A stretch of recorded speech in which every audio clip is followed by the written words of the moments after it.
Welcome to the latest edition of Fundamentals.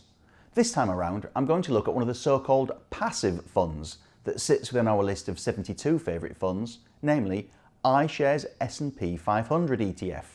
This is an exchange-traded fund, or ETF. It's designed to track the performance of the underlying assets and then deliver that performance minus its running costs.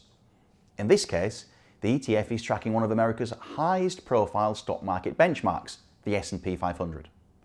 This index features some of America's biggest and best known companies, and its 500 members cover 11 industries between them. The ETF uses physical replication to provide performance, which means it owns the actual underlying stocks. The 5 biggest individual holdings at the moment are Apple, Microsoft, Facebook, Amazon.com, and then Warren Buffett's investment vehicle Berkshire Hathaway. Close up behind them in the top 10 are Johnson & Johnson, oil major ExxonMobil, and Alphabet, the parent company of Google. One thing to note is the top 10 stocks represent just 18% of the assets. By sector, tech, financial service and healthcare are the biggest exposures at 21, 17 and 15% of the assets respectively. By contrast, real estate represents just 2%, utilities and basic materials 3%, and telecoms just 4%.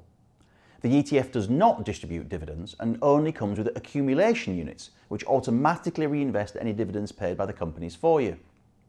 iShares Core S&P 500 ETF does, however, come with units that are priced in pounds, as in this case, or dollars. So if you want to take a view on which currency is likely to prove the stronger, then you can. The ongoing charge figure for the ETF is just 0.07%, which is extremely cost competitive. In fact, it's the joint cheapest product in a field of 100 comparable investment tools. The ETF is 7 years old and comes with a 5-star ranking from Morningstar for those who put value in such things. It's also got around £18 billion in assets under management, so it should be pretty liquid, at least under normal market conditions. So, those are the mechanics. The next question is, why would you potentially consider this investment for portfolio inclusion today? And I think there are 3 factors to consider when it comes to this particular ETF. The first is that US stocks are on a roll.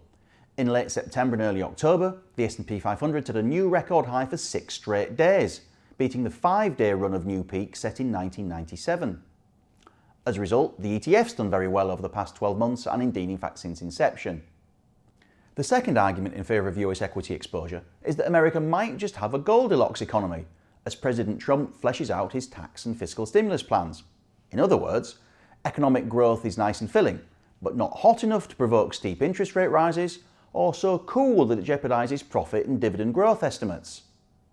The third argument is that the US stock market is so well researched and is widely seen as the most efficient in the world. As such, it's awfully hard for fund managers to outperform, so a very low cost tracker which provides low cost, broad brush exposure to US stocks might be a good option for those who do want exposure to the country that's home to the world's largest economy, stock market and bond market, and also its reserve currency, the dollar. However, neither the US nor the ETF may be suitable for everyone, also for 3 reasons. First, American stocks have already done well, so there's always the risk that you could find yourself arriving late at the party. In addition, the yield on the US stock market is barely 2%, so there may not be a lot of joy for income seekers here. Second, US stocks are expensive relative to their own history and other stock markets by virtue of the fact that they have just done so well. With a market cap to GDP ratio of around 130%, US stocks are trading at levels seen just once in the last 50 years or so, and that was in 1999, just before the technology bubble popped and the S&P 500 entered a crushing 2.5-year bear market. Finally, the US Federal Reserve is slowly tightening monetary policy. It's already squeezed through 4 interest rate increases in 2 years and may be eyeing up a 5th in December. In addition, it's looking to withdraw its quantitative easing monetary stimulus program from this month. This final chart suggests that the plentiful liquidity provided by QE has seen cash slosh into the S&P 500, and that raises the question of what its withdrawal may mean. The grey line is the Federal Reserve's balance sheet, the red one the S&P 500, and the grey one assumes that the US Central Bank withdraws QE at the pace outlined in its June 2017 meeting. Now, that is just a chart, and the past is no guarantee for the future. But when you do your research on iShares Core S&P 500 ETF, it is important that you make sure this passive fund fits with your own personal investment strategy, target returns, time horizon, and appetite for risk before we put any capital to work and therefore potentially at risk. Thank you for watching, and I look forward to seeing you next time.